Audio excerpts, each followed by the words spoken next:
Okay, let's tackle the last provision of novation, which is Article 1304.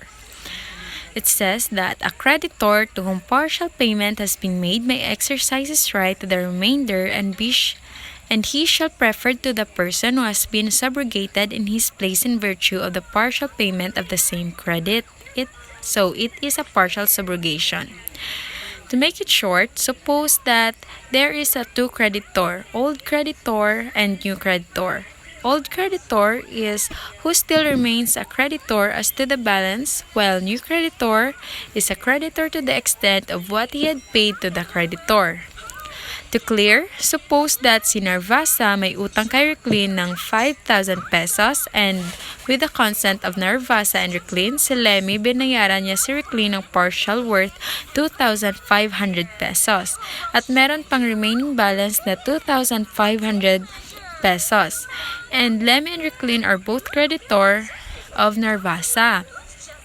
Kasi si Narvasa ay may utang both kay Lemmy and Reclin for the amount of 2,500 each. Suppose that Narvasa have only 2,500 pesos na pera na pangbayad. So, sinong uunahin niyang bayaran? Of course, si Reclin. Kasi siyang original creditor. And she should be preferred in as much as she is granted by law and preferential right to recover the remainder. Now that we are done with obligations, and so we proceed to the contracts. Article 1305, a contract is a meeting of the minds between two persons, whereby one binds himself with respect to the other, to give something or to render some services. And kailan magkakaroon ng meeting of minds between two parties? It takes place when an offer by one party is accepted by the other. So, is it necessary that contract must be in writing? The answer is no, except the law requires. Contract is one of the sources of obligations, and obligation is the legal tie or relation itself that exists after a contract has been entered into. So, no contract, no obligation, but an obligation may exist without contract. All contracts are agreement, but not all agreements are contract. Stages in the life of contract. First is preparation or conception. Under of this is preparatory step or yung nag-iisip ka pa lang.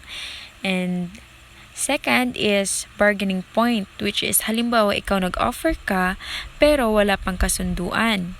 And last is or next is negotiation point, which is nagkasundo na. And sunod nito is, di ba nagkasundo na, there is now a perfection or may meeting of minds na nangyari.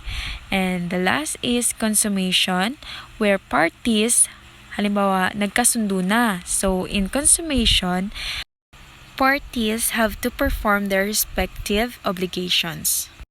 So, according to perfection or formation, pwede siyang consensual, real, and formal contract.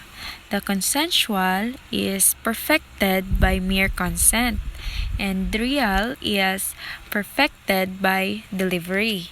And third is formal contract, which is requires some particular form like mortgage.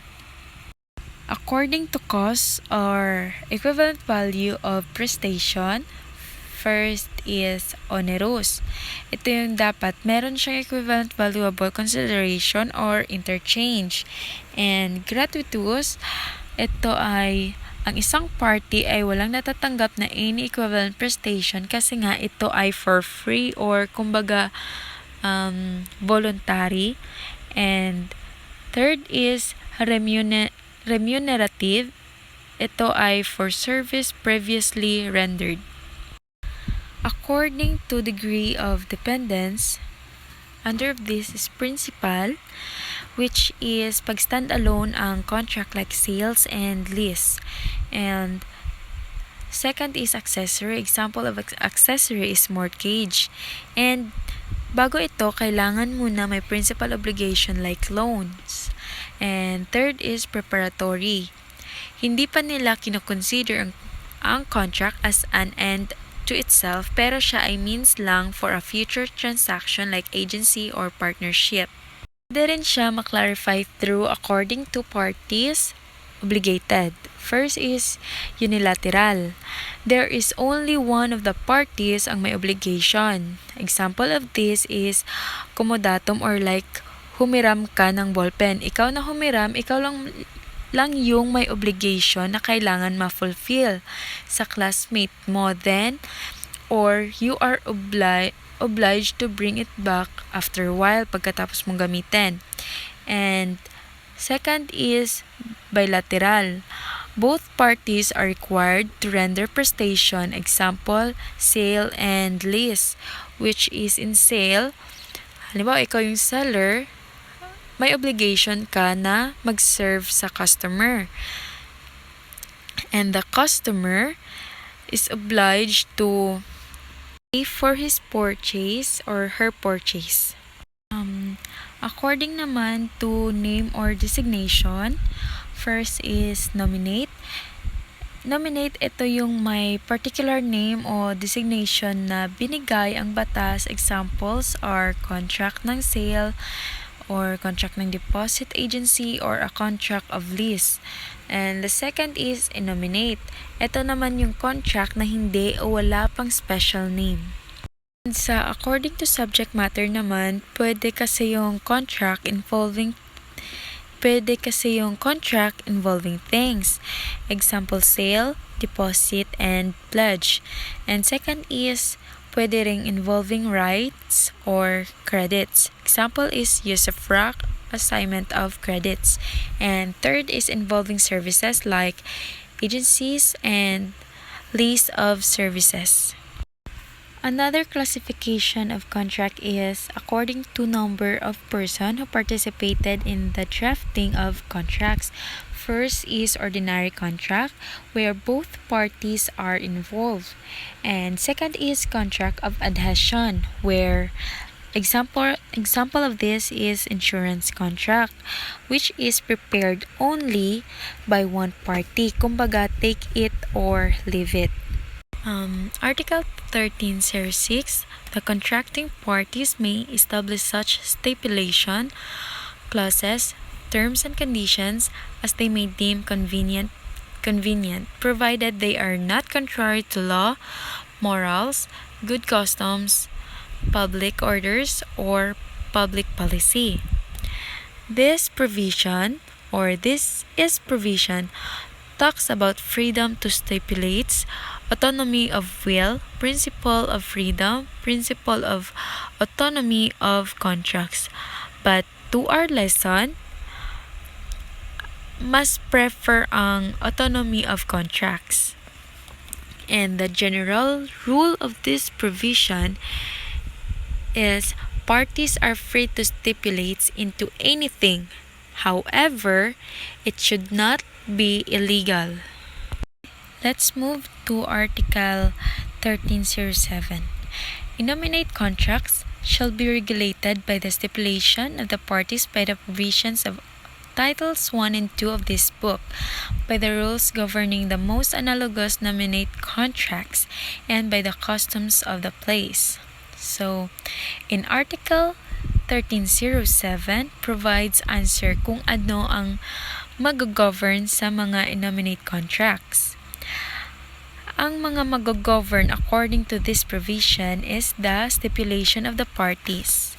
And second is the provision of Title 1 and 2 of this book, and third is the most analogous nominate contracts and is the customs of the place. There are 4 kinds of innominate contracts. First is do ut des, or I give that you may give. Second is do ut facias, I give that you may do. And 3, facio ut des, I do that you may give. And 4, Fourth is facio ut facias, I do that you may do. Let's move to Article 1308. The contract must bind both contracting parties. Its validity or compliance cannot be left to the will of one of them. This is another characteristics of contracts, which is principle of mutuality of contracts. Kailangan may mutuality of contracts. Hindi pwede yung isa lang ang masusunod or ang mag-decide.